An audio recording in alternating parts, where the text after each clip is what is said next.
அவங்க சொல்கிறாங்க விசாரணை எடுக்கலைன்னு. எங்கேருந்து தலைப்பு ஒரு ஒரு சீன் ஆஃப் அக்கரன்ஸ், ஒரு அஃபென்ஸ் நடந்தால் இந்த இடத்துல நடந்துச்சின்னு ஆரம்பிக்கணும். அது அப்படி இல்லை. அவங்க கனெக்டிவிட்டி எங்கேயே போகுது, லாங் ஜேர்னி. அவங்க இந்த ஒரு நாள் 2 நாளில் உங்களுக்கு அஃபென்ஸ்னால் ஒரு இது பண்ணலாம். இவங்க லிவிங் டுகெதராக வாழ்ந்தவங்களுக்கு எதுக்கு மேலே நம்ம என்ன பண்ண முடியும்?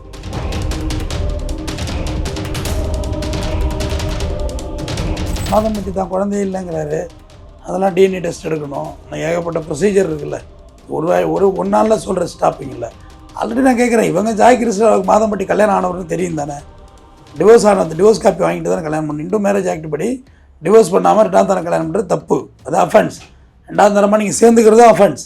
இல்லீகல் லவ்வரும் அஃபென்ஸ் தான். அவங்களும் குற்றவாளி தான், இவரும் குற்றவாளி தான், கிரிசில்டாவும் குற்றவாளி தான். எப்படி அவங்க விக்டீம் ஆக முடியும்? இதில் அவங்க விக்டீமே கிடையாது. இதில் 2 பேருமே அக்யூஸ்ட் தான்.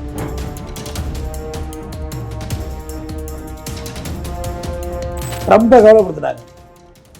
ட்ரம்ப் அவர் மேலே பாலியல் வழக்கு இருக்குது.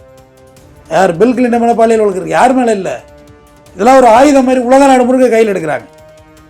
ஒரு ஆம்பளையோட இருக்கிறது ஏதோ ஒரு வகையில் பிரியக்குள்ள கையில் ஆயுதத்தை எடுக்கிறது, பில்லை இழுத்து விடுறது, அசிங்கம் இங்கே தான் போடுவீங்க.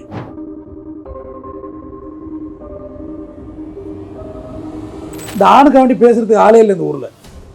பாவம் ஆம்பளை, பிறந்ததுலேருந்து வேலை பாரு, அப்பா அம்மா குழிச்சு போடு, பொண்டாட்டி பிள்ளைக்கு குழிச்சு போடு, அப்புறம் செத்து போயிடு. யார் வேணுமோ ஒரு ஆண் மேலே போய் புகார் சொல்கிறாங்க. குறிப்பாக பாலியல் புகார். அவன் மேலே பாலியல் புகார்னு அவனுக்கு யாரும் சப்போர்ட் பண்ணுறதே இல்லையே.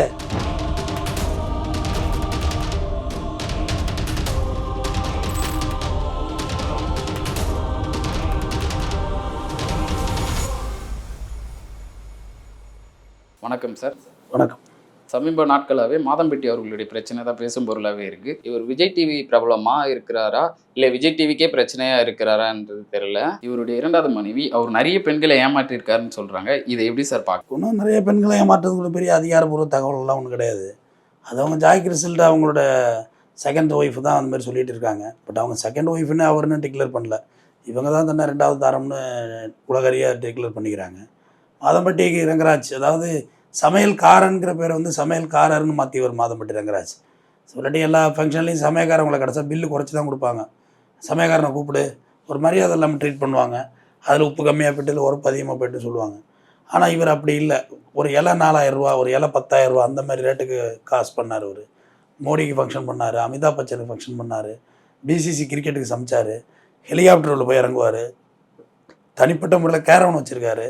ஒரு பிராண்டை உருவாக்கிற ஒரு மாதம்பட்டி. அவர் ஒய்ஃபு சுருதியாக ஆல்ரெடி பிள்ளைங்க இருக்குது, அவர் வாழ்க்கை போயிட்டு தான் இருக்குது. அதில் இவங்க காஸ்டியூம் டிசைனராக போனவங்க தான் ஜாய் கிருஷ்ணா. காஸ்டியூம் டிசைனராக இவங்க ஏற்கனவே வந்து இவங்களுக்கு ஏற்கனவே கல்யாணம் ஆகிட்டு பொன்மகள் வந்தார், டைரக்டர் ஃபெட்ரிக்கூட கல்யாணம் ஆகிருந்தது. அது டிவோர்ஸ் பண்ணி அதில் குழந்தையும் இருக்குது. அதுக்கு பிறகு இவங்க போய் இவருக்கு மாதம்பட்டிக்கு காஸ்டியூம் டிசைனர், அதாவது ஒரு சமையல்காரர் தனக்கு தனிப்பட்ட முறையில் காஸ்டியூம் டிசைனர் வச்சுக்கிற அளவுக்கு ஒருத்தர். இவங்க போனாங்க, அவங்க லிவிங் டுகெதராக வாழ்ந்தோன்னு இவங்க சொல்கிறாங்க, ஸ்டேட்மெண்ட்டு வாழ்ந்திருக்காங்க. 2 பேரும் கல்யாணம் ஆன மாதிரி ஒரு போஸ்ட் கூட ஒரு 1.5 மாதம் முன்னாடி சமூக வலைதளங்களில் வைரலாச்சு.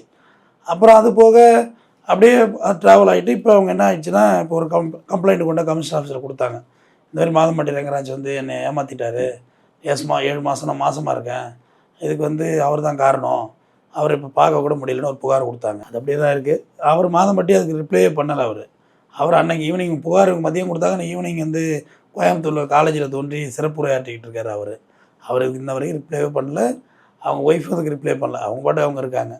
இவங்க தான் இப்போ உட்காந்து சேனலாக உட்காந்து அவர் மேலே குறை சொல்கிறாங்க. இந்த மாதிரி என்னை ஏமாற்றிட்டாரு, இதுமாதிரி நிறைய பெண்கள் வாழ்க்கையை ஏமாற்றிருக்காரு இவர் அப்படின்ட்டு இவங்க ஸ்டேட்மெண்ட் சொல்கிறாங்க. அதெல்லாம் விசாரணையின் முடிவில் தான் தெரிய வரும் எது உண்மை எது பொய் அப்படின்னு சொல்லி. இந்த புகாரை குறித்து போலீஸார் எதுவும் நடவடிக்கை எடுக்கலையா சார்? இல்லை, என்னென்ன எடுக்கிறது, என்னென்ன ஆரம்பிக்கிறதுன்னு தெரியாது. தலைப்பு தெரியாமல் வளர்ப்பு தெரியாமல் எங்கேருந்து ஆரம்பிக்கிறது, விசாரணை நடக்கணும். எங்கேருந்து ஆரம்பிக்கிறது வரைக்கும் அவங்க சொல்கிறாங்க விசாரணை எடுக்கலைன்னு. எங்கேருந்து தலைப்பு ஒரு ஒரு சீன் ஆஃப் அக்கரன்ஸ், ஒரு அஃபென்ஸ் நடந்தால் இந்த இடத்துல நடந்துச்சின்னு ஆரம்பிக்கணும். அது அப்படி இல்லை. அவங்க கனெக்டிவிட்டி எங்கேயே போகுது, லாங் ஜேர்னி. அவங்க இன்னும் ஒரு நாள் 2 நாளில் உங்களுக்கு அஃபென்ஸ்னால் ஒரு இது பண்ணலாம். இவங்க லிவிங் டுகெதராக வாழ்ந்தவங்களுக்கு எதுக்கு மேலே நம்ம என்ன பண்ண முடியும்? சுப்ரீம் கோர்ட்டே சொல்லியிருக்கேன், லிவிங் டுகெதராக இருக்கிறது ஒன்றும் பெரிய அஃபென்ஸ் இல்லைன்னு. இருந்தாலும் இவங்க கல்யாணமான புகைப்படத்தை போட்டிருக்காங்க, அதாவது குழந்தை பிறக்க போகுதுன்னு சொல்லியிருக்காங்க. இது குறித்து எதுவும் போலீஸார் விசாரிக்கலையா சார்? சரிங்க, அவர் மாதம்பட்டி தான் குழந்தையே இல்லைங்கிறாரு. அதெல்லாம் டிஎன்ஏ டெஸ்ட் எடுக்கணும். ஆனால் ஏகப்பட்ட ப்ரொசீஜர் இருக்குல்ல. ஒரு நாளில் சொல்கிற ஸ்டாப்பிங் இல்லை. ஆல்ரெடி நான் கேட்குறேன், இவங்க ஜாய் கிருஷ்ணாவுக்கு மாதம்பட்டி கல்யாணம் ஆனவர்னு தெரியும் தானே. டிவோர்ஸ் ஆனது டிவோர்ஸ் காப்பி வாங்கிட்டு தானே கல்யாணம் பண்ணணும். இந்து மேரேஜ் ஆக்ட் படி டிவோர்ஸ் பண்ணாமல் ரெண்டாம் தரம் கல்யாணம் பண்ணுறது தப்பு, அது அஃபென்ஸ். ரெண்டாம் தரமாக நீங்கள் சேர்ந்துக்கிறதும் அஃபென்ஸ், இல்லீகல் லவ்வரும் அஃபென்ஸ் தான், அவங்களும் குற்றவாளி தான், இவரும் குற்றவாளி தான், கிரிசில்டாவும் குற்றவாளி தான். எப்படி அவங்க விக்டீம் ஆக முடியும்? இதில் அவங்க விக்டீமே கிடையாது, இதில் 2 பேருமே அக்யூஸ்டு தான். அவங்களுக்கு கேட்டால் ஜுடிஷியல் செப்பரேஷனில் இருந்தோம், அதனால தான் நாங்கள் வந்து இது பண்ணிக்கிட்டோம். ஜுடிஷியல் செப்பரேஷனுக்கு ஆர்டர் காப்பி வேணும், ஆர்டர் காப்பி இல்லாமல் இப்படி ஜுடிஷியல் செப்பரேஷன் பண்ண முடியும்? 2 பேர் பிரிஞ்சதுக்கான ஒரு குறைந்தபட்ச டிவோர்ஸ் ஆர்டர் காப்பி வேணும்ல. அவ்வளோ விஷயம் தெரியாதவங்களாம் என்னவங்க? இவங்க ஆல்ரெடி ஒரு லைஃபை தோற்று போச்சு, ரெண்டாவது ஒரு லைஃபை தேர்ந்தெடுக்கிறவங்க கவனமாக இருந்திருக்கணும்ல. கவனமாக இல்லாமல் இன்றைக்கி வந்து 7 மாதம் நிற மாதமாக இருந்துக்கிட்டு வந்து சொல்கிறது வந்து சரியா இல்லை, அது சரியாக படலை. அவங்க மேலே இறக்க தான் படலாம், மாறா அவங்களுக்கு நம்ம என்ன சொல்கிறது இருக்குது? ஆல்ரெடி அவங்க மேலே ஏகப்பட்ட புகார் இருக்குது. செல்வகுமார்னு ஒரு ப்ரொடியூசரை நடுவிட்டு கொண்டு வந்து ஒரு புகார் இருக்குது. அவங்க நிதின் பாலா அவங்க எல்லாம் ஜிவி பிரகாஷ் எல்லாம் சேர்ந்து ஒரு இதை ஆரம்பித்தாங்க, ஒரு சிக்னேச்சர் துணிக்கடை எங்கள் பெசன் நகரில். அப்போயே காரு பங்களாலாம் வாங்கிட்டாங்க. அவங்க ஒரு கன்னியாகுமரி சொந்த ஊராக கொண்டவங்க, கிரிசில்டா ஒரு மாடர்ன் வியூ, நல்லா ஏகப்பட்ட காசு சம்பாதிச்சு தான் இருக்காங்க அவங்களும். அந்த வகையில் தான் மாதம்பட்டியோட ட்ராவலும். ஆல்ரெடி மேரீடான அவங்களோட என்ன உங்களுக்கு சவகாசம்? தேவையில்லாத சவகாசம் இல்லையா அது? அவங்கள்ட்ட டிவோர்ஸ் வாங்கிட்டு வாங்கினா கல்யாணம் பண்ணிக்கிறேன்னு சொல்லிடணும். ப்ராப்பர் மாதம்பட்டியோட ப்ராப்பர் ஒய்ஃப் யார்? அவங்க மனைவி சுருதி தான். போட்டால் 2 பேர் மேலேயும் எஃப்ஐஆர் போட வேண்டியதான், மாதம்பட்டி மேலேயும் போட வேண்டியதான், ஜாய்கிரிஸ்லாம் மேலேயும் போட வேண்டியதான். அவங்க மேல்கிட்ட அவங்க ஒய்ஃபிட்ட ஒரு கம்ப்ளைண்ட் வாங்கிட்டு போட வேண்டியதான், எஃப்ஐஆர் போட வேண்டியதான் 2 பேர் மேலே. அப்புறம் என்ன பண்ண முடியும்? இருந்தாலும் இருவரும் ஒரே வீட்டில் வாழ்ந்ததாக சொல்கிறாங்க. தனக்குன்னு கார் எடுத்து கொடுத்துருக்காருன்னு சொல்லியிருக்காங்க. எல்லாம் வாங்கி கொடுத்துருப்பாரு, கார் வாங்கி கொடுத்துருப்பாரு, வீடு வாடகை கட்டிருப்பாரு. அதாவது ஒன்றா பழகிறது, பழகி முடித்து சலித்த பிறகு அவங்கள பற்றி அள்ளி தூத்துறதுனா எப்படி ஒத்துக்கிறது? யார் தூத்துனாலுமே தப்பு தான். ஒரு ஆம்பளை ஒரு பொம்பளை தூத்துனாலும் தப்பு தான், பொம்பளை ஆம்பளை தூத்துனாலும் தப்பு தானே. இதே ஒரு ஆம்பளை இதுமாரிலாம் வீடியோலாம் விட்டுக்கிட்டு இருந்தால் இந்நேரம் சட்டம் பார்த்துக்கிட்டு இருக்குமா? இந்நேரம் தூக்கி ரிமாண்ட் பண்ணியிருக்காது ஆம்பளைய. பொம்பளை விட தொட்டு எல்லாம் அமைதியாக உட்காந்துருக்காங்க. ஒரு மனுஷனை வந்து அசிங்கப்படுத்துறதுக்குன்னு இவங்க ட்ராவல் பண்ணால் எப்படி? நியாயம் வேணும்னா நீங்கள் ஒரு வக்கீல் வச்சு நோட்டீஸ் கொடுங்க, கோர்ட்டில் கேஸ் போடுங்க, நியாயம் கிடைக்கும். அதை விடுத்துட்டு சும்மா கேமரா பண்ணி உட்காந்து பேசுகிறா நியாயம் கிடைச்சிருமான்னு கேட்குறேன். சார், அவர் உயர்ந்த சமூகத்தில் ஒரு உயர்ந்த இடத்துல இருக்கிறதுனாலையும், இல்லை அரசியல் மத்தியில் அவருக்கு ஒரு நல்ல செல்வாக்கு இருக்கோ, பிரபலங்கள் மத்தியில் நல்ல ஒரு செல்வாக்கு இருக்கிறதுனாலையும் அவர் மேலே ஆக்ஷன் எடுக்கல அப்படின்ற மாதிரிலாம் சொல்கிறாங்க. உயர்ந்த இடத்துல இருக்கிறவங்களுக்கு உங்களுக்கு ஏன் சவகாசம்? அவன் தான் ப்ளே பாயின்னு சொல்கிறீங்க இப்போ உட்காந்துட்டு. அவன் அப்படிப்பட்ட ப்ளே பாயிண்ட்டு நீங்கள் அவ்வளோ ஜாக்கிரதையாக இருந்திருக்கணும். உங்களே நீங்கள் இழந்துட்டு இப்போ வந்துட்டு அவள் குத்துதே குடையுதுன்னா எப்படி ஒத்துக்க முடியும்? அவனை ஒன்றும் பண்ண முடியாதுன்னு சொல்கிறீங்க, நீங்களே சொல்கிறீங்க, நான் சொல்லலை, நீங்கள் சொல்கிறீங்க. அப்போ ஒன்றும் பண்ண முடியாதுன்னு நீங்கள் ஏன் போயிட்டு அப்படி ட்ராவல் பண்ணணும் அவங்களோட? இப்போ சார் சட்ட நடவடிக்கை எதுவும்? சட்ட நடவடிக்கை போலீஸ் ஸ்டேஷன் தான் மேற்கொள்ளணும். அது ப்ராப்பராக அதுக்குள்ளே உட்காந்து நீ டிவியாக பேச ஆரம்பித்தா போலீஸ் எப்படி நடவடிக்கை எடுக்கும்?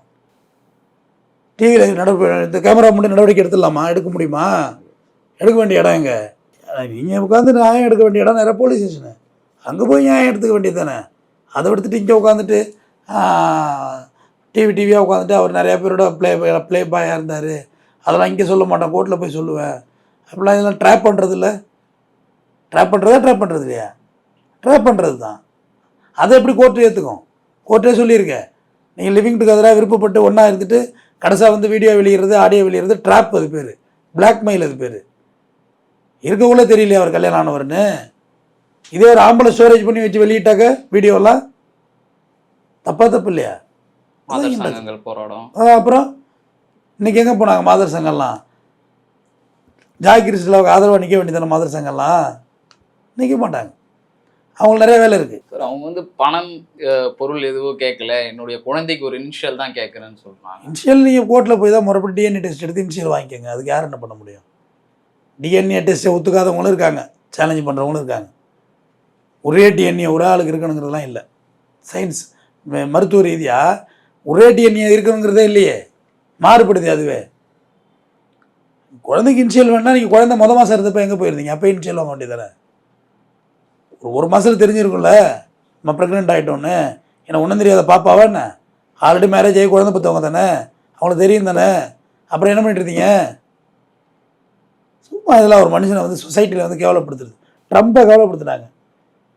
ட்ரம்ப்பை அவர் மேலே பாலியல் வழக்கு இருக்குது. யார்? பில் கிளின்டன் மேலே பாலியல் வழக்கு இருக்குது. யார் மேலே இல்லை? இதெல்லாம் ஒரு ஆயுதம் மாதிரி உலக நாடு முழுக்க கையில் எடுக்கிறாங்க. ஒரு ஆம்பளையோட இருக்கிறது ஏதோ ஒரு வகையில் பிரியக்குள்ள கையில் ஆயுதத்தை எடுக்கிறது, பில்லை இழுத்து விடுறது, அசிங்கம் இங்கே தான் போடுவீங்க. அவருக்கு என்ன இருக்குது? மாதம்பட்டிக்கு என்ன இருக்குது? போயிட்டே இருப்பார் அவர் பாட்டுக்கு. அவங்களுடைய நோக்கம் என்னவா சார்? செட்டில்மெண்ட் தான். மாதம் பண்ணிட்டு இன்னமும் 10 பைசா வாங்க முடியாது. நல்ல நாள்லேயே ஒரு ரூபா கொடுக்க மாட்டார். ஆமாம், ஃபுல்லாக அனலில் நின்று சம்பாரித்த காசு இல்லை, விற வெடுப்பில் அனலில் நின்று சம்பாரித்த காசுலாம் கொடுக்க மாட்டார். இப்போ சுத்தமாக என்ன ஆகிடும், அசிங்கப்படுத்திட்டு இல்லை உனக்கு அம்மான்னு சொல்லி கிடையாது போ. அதான் பேருக்கு டேமேஜ் பண்ணிட்டேன். இனிமேல் உனக்கு எனக்கு என்ன சவகாசம், நீ இனிமேல் எதிரி தாங்கிற முடிவு அவரும் எடுத்துகிட்டு வரல. முறைப்படியாக ஒரு பொண்டாட்டி விட்டு கம்ப்ளைண்ட் கொடுத்துட்டு போயிடலாம். யாரை விட்டு? மாதம்பட்டி பொண்டாட்டி விட்டு. இந்த மாதம்பட்டி மேனேஜர் விட்டு கம்ப்ளைண்ட் கொடுக்க வேண்டியதான். இந்தமாதிரி எங்கள் எம்டியை வந்து இதுமாதிரி கவலைப்படுத்துகிறாங்கன்னு சொல்லி அவரால் எல்லாம் செய்ய முடியும். ரிங் பண்ண வேகத்தில் இந்தியாவில் தலை சிறந்த அரசியல்வாதிகள் ஃபோன் எடுப்பாங்க மாதம்பட்டிக்கு. இவங்க உட்காந்து எதை கத்தி நடக்கிறாங்க சேனல்லையும் அதில் இதுலேயும். அவரெல்லாம் நெருங்க கூட முடியாது. அவர் அந்த மாதிரி ஆள். அவர் எனக்கு இதில் ஜாய் கிருஷ்ணில் யார் நேரில் உடனே பார்த்து கிடையாது. எல்லாம் சினிமா வட்டாரங்கள் சொல்கிற தகவலை தான் நம்ம சொல்கிறோம். சினிமா வட்டாரங்கள் மற்ற செய்தி சேனல்கள் மற்ற ஊடகங்கள். ஆக்சுவலாக இது செய்தியே ஓடி மறுத்து போச்சு. அடுத்த டாபிக் எல்லோரும் போயிட்டாங்க. நம்ம வந்து எதுக்காண்டி இது விசாரித்த செய்திகள் மற்றும் ஊடகங்கள் மற்ற பத்திரிகைகள் சொல்கிறது தான் நம்ம சொல்கிறோம். ஆனால் எனக்கு என்ன பர்சனலாக ஒரு விஷயம் என்னென்னா, இந்த ஆணுக்காண்டி பேசுகிறதுக்கு ஆளே இல்லை இந்த ஊரில். பாவம் ஆம்பளை, பிறந்ததுலேருந்து வேலை பாரு, அப்பா அம்மா குழிச்சு போடு, பொண்டாட்டி புள்ளி குழிச்சு போடு, அப்புறம் செத்து போயிடு. யார் வேணுமோ ஒரு ஆண் மேலே போய் புகார் சொல்கிறாங்க, குறிப்பாக பாலியல் புகார். அவன் மேலே பாலியல் புகார்னு அவனுக்கு யாரும் சப்போர்ட் பண்ணுறதே இல்லையே. ஏன் என்ன நீங்கள் 2 பேரும் சேர்ந்து இது பேனா இது மூடி 2 பேரும் சேர்ந்து தானே இருந்தாங்க, 2 சேர்ந்து தானே ஒரு இதாக இருந்தாங்க. அப்போ ஒன்று மட்டும் இந்த கம்ப்ளைண்ட் சொல்கிறது எப்படி? யாருமே எனக்கு வர சொல்கிறது என்ன இருக்குது, கம்ப்ளைண்ட் சொல்கிறது என்ன இருக்குது? மியூச்சுவல் இப்போ ஒரு 17 வயசு குழந்தை அண்டர் 18 நீங்கள் சொல்கிறது நியாயம் பார்க்கலாம். You R A major, already married, already child இருக்குது, அவன் கல்யாணம் ஆகணும்னு தெரியும். அவன் டைவர்ஸ் வாங்கலாம்னு நினச்சிக்கிட்டு இருந்தேன். எப்படி நினச்சிக்கிட்டு இருப்பீங்க? ஏற்கனவே ஒரு வாழ்க்கை தோற்று போச்சு, டைவர்ஸ் காப்பி வாங்கி பார்க்க வேண்டியதானே. சும்மா ஒருத்தனோட பழகிறது, 10 வருஷம் இருக்கிறது, 5 வருஷம் இருக்கிறது, அப்புறம் வந்து காரி துப்புறது, இதை நம்ம ஒத்துக்கவே முடியாது. அப்போ சட்ட ரீதியாக எதுவும் பண்ண முடியாது சார்? சட்ட ரீதியாக அவங்க ஸ்டெப் எடுக்கட்டும். வச்சு லாயர் வச்சுருக்காங்க, ஸ்டெப் எடுக்கட்டும். சட்டம் என்ன சொல்லுதுன்னு பார்ப்போம். சார், இந்த வழக்குனால அவரோட பிரபலத்துவம் பின்னாடி வருமா, இல்லை நிறைய பேர் ஏமாத்திருக்காருன்னு சொல்கிறாங்களே? அதெல்லாம் அவர் எதிர்த்துல யாரும் கம்ப்ளைண்ட்லாம் கொடுக்க மாட்டாங்க. அவர் பிஸ்னஸ் சமைக்கிறது தானே. இப்போ உங்கள் இலையில் வச்சு சாப்பாடு நல்லா இருக்கான்னு பார்ப்பீங்களா, இல்லை சமயக்காரனோட கேரக்டர் பார்ப்பீங்களா? சாப்பாடு தான். அவ்வளோதான். சாப்பாடு நல்லா இருக்கா, சாப்பிடுங்க, பில்லை கொடுங்க. இதை பற்றி அவர்கிட்ட போய் யார் கேட்க போகிறாரு? அவர் என்ன ப்ரெஸ் மீட் கொடுக்க போகிறாரு? அதெல்லாம் ஒன்றும் இல்லை.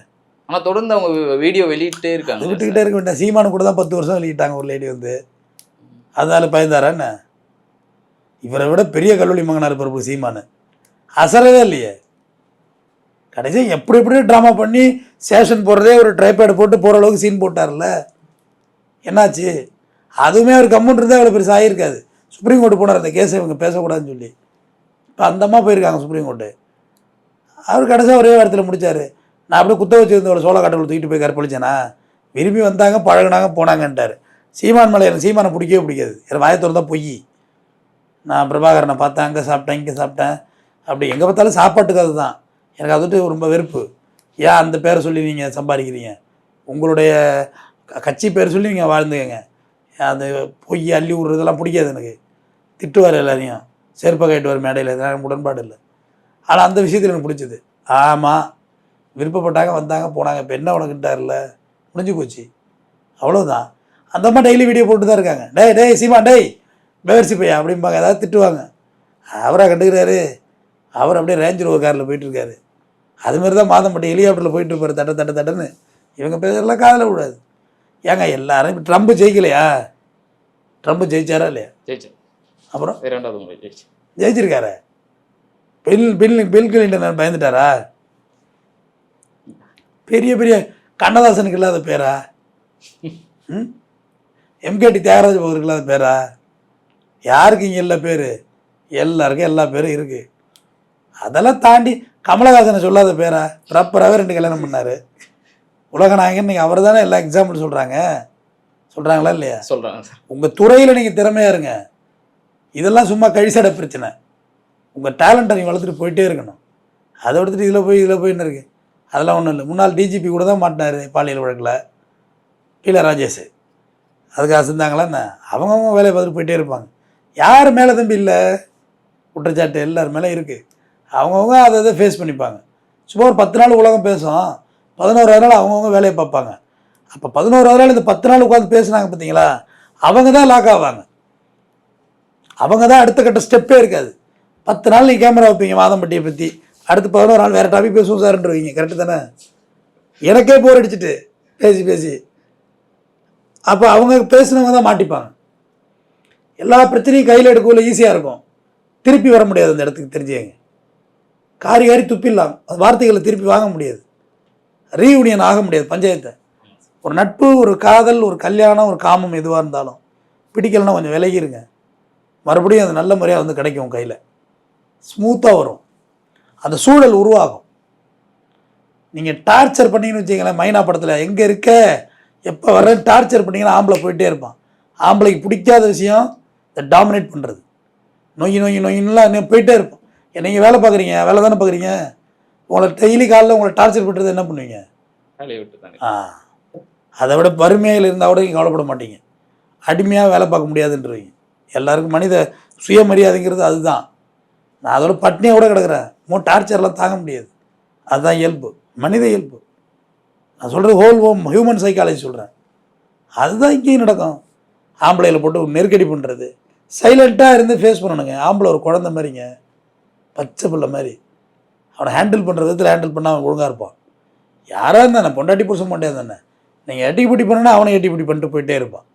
இப்போ இனிமேல் மாதம் பட்டிக்கிட்டு காம்ப்ரமைஸோ அவர் உங்களுக்கு வளைஞ்சே வரமாட்டார். அந்த இடத்தையெல்லாம் தாண்டிட்டீங்க, உங்களோட தோல்வி விரக்தியின் உச்சத்துக்கு போயிட்டீங்க, திரும்பி வர முடியாது. சீமாண்டிலாம் அமைக்கப்புலாக பேசி ஒரு 5 கோடி 10 கோடி பணமே வாங்கியிருக்கலாம் அந்த அம்மா, கொடுத்துட்டு பாருங்க, தொல்லை ஒழிஞ்சு போதுலான்னு. அவர் இந்த பக்கம் பீக்கில் போக்குள்ள அந்த லேடிஸால் ஜீரணிச்சிக்க முடியறதில்ல, பழகுக்குள்ளே சாதாரணமாக இருக்காங்க. சீமான்னு சொல்கிற இயக்குனராக இருந்தார், அப்போ சாதாரண பழக்கம். அந்த பிரபலத்துவ ஈகோ வந்து தட்டும், பிரபலத்துவ ஈகோ வந்துடும். நம்ம பிஸியாக அவங்களுக்கு டைம் ஸ்பெண்ட் பண்ண முடியாது, பேச முடியாது, கட் பண்ண ஆரம்பிப்பாங்க, அவாய்ட் பண்ண ஆரம்பிப்பாங்க. அந்த பழையபடி ஒரு நாளைக்கு 10 மணி நேரம் லவ் பண்ணுறதுன்னா எங்கே இருந்து லவ் பண்ணுறது? வேலை பிஸி ஆகிடும். அப்போ அவாய்ட் பண்ணுறான்னு சொல்லிட்டு மெசேஜ் போடுறது, பிளாக் பண்ணுவாங்க, அப்புறம் ஒருத்தர் நம்பரை பிளாக் பண்ணுறது, அப்புறம் ஒல்லின்னு பிரச்சனை போய் நிற்கும். யாரும் இங்கே வந்து தோற்று போகலை, யாருமே இங்கே வெற்றி பெறலை, யாரும் இங்கே தோக்கலைங்கிறது தான் கௌரவம். புருஷ முரட்டியாக இருந்தாலும் சரி, கள்ளக்காதலாக இருந்தாலும் சரி, 2 பேரும் தோற்று போகலை, ஆளாளுக்கு அவங்க வேலையை பார்ப்போம்னு சொல்கிறது தான் கௌரவம், டீசன்சி. அதுதான். தொடர்ந்து பேசுவோம். நன்றி. நன்றி சார்.